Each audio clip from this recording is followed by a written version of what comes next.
A new survey on the nation's lawsuit climates has both good news and bad news for Missouri. The bad news?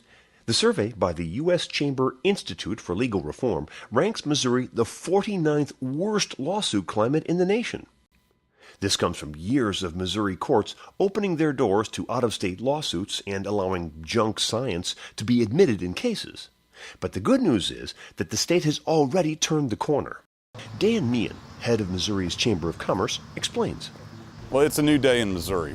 We've had a great year for tort reform in Missouri, led by Governor Greitens, but House and Senate leadership also stepped to the plate and just knocked it out of the park for us. We corrected some bad decisions that were made by the Supreme Court in employment law, and we also corrected another decision called the Templemeyer decision in workers' compensation that just leveled the field for us a lot in the judicial system.